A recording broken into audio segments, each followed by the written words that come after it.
Hello everyone, আসসালামু আলাইকুম। Welcome to MK cooking house. কেমন আছো সবাই? আশা করি সবাই খুব ভালো আছো। আজ আমি তোমাদের সাথে শেয়ার করব ভীষণ পুষ্টিকর এবং মজাদার একটা জুস আইটেম। এটা হচ্ছে গুয়াভা জুস বা পেয়ারার শরবত। সবাই আমরা জানি পেয়ারাতে ভিটামিন সি আছে এবং এটা আরও বিভিন্ন পুষ্টিগুণ সমৃদ্ধ। পেয়ারা এবং পেয়ারার পাতার মধ্যে যথেষ্ট পুষ্টি আছে। পেয়ারার পাতা এবং পেয়ারা দাঁত এবং ত্বকের জন্য খুবই উপকারী। তো এটা দিয়ে জুস বানালে সেটা শরীরের জন্য খুবই পুষ্টিকর হয়। আর এই গরমে রোজা থেকে সারাদিন পরে এক গ্লাস ঠান্ডা পেয়ারার জুস খেলে শরীর এবং মন সতেজ হয়ে যায় এবং বিভিন্ন পুষ্টিও আমরা পেয়ে যাই। তো চলো দেখে নিই আমরা এই পেয়ারার জুস কিভাবে করা যায়, তার একটা রেসিপি।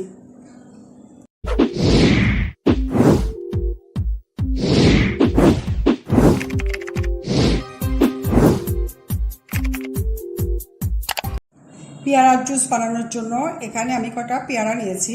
তো আমি এখান থেকে একটা পেয়ারা কেটে দেখাচ্ছি। এটা দিয়ে আমি তোমাদেরকে জুস বানিয়ে দেখাবো।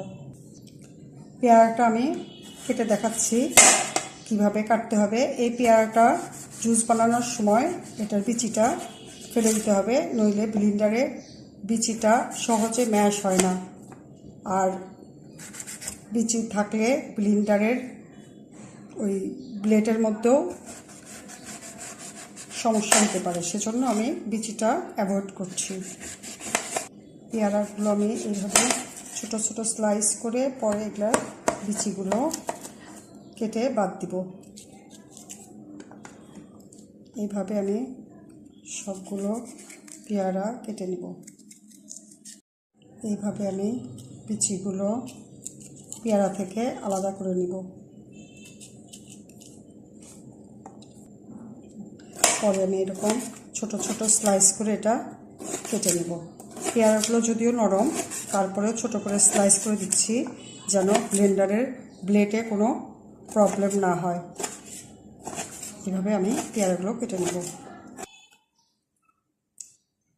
একটা পেয়ারা আমি পুরাটাই কেটে নিয়েছি। এখন আমি এটা একটা ব্লেন্ডারের জারে দিয়ে দিব। পেয়ারাটা আমি ব্লেন্ডারের জারে নিয়েছি। এখন এটার মধ্যে আমি দিব কিছু পুদিনার পাতা। এই শরবতটাতে পুদিনার পাতা দিতে হবে, এখানে কিন্তু ধনে পাতা দেওয়া যাবে না। দিয়ে দিচ্ছি সামান্য কাঁচামরিচ কুচি, দিয়ে দিচ্ছি সামান্য লবণ আর সামান্য বিট লবণ, আর দিব 2 টেবিল চামচ চিনি। আর এখানে আমি দিব 1 কাপ নর্মাল পানি বা ঠান্ডা পানিও দিতে পারো। পরে এটা আমি বরফ কুচি দিয়ে সাজিয়ে দিব। এখন এটা আমি ব্লেন্ড করে নিব। এই যে দেখো বন্ধুরা, কি সুন্দর ব্লেন্ড হয়ে গেছে। এই যে দেখো, কালারটাও খুব সুন্দর হয়েছে। এখন আমি এটা গ্লাসে করে সার্ভ করে দিব। পেয়ারার জুসটা যেহেতু ঠান্ডা খেতে ভালো লাগে, সেজন্য এটার মধ্যে আমি কিছু বরফ কুচি দিচ্ছি। এখন আমি এটা গ্লাসের মধ্যে সার্ভ করে দিচ্ছি।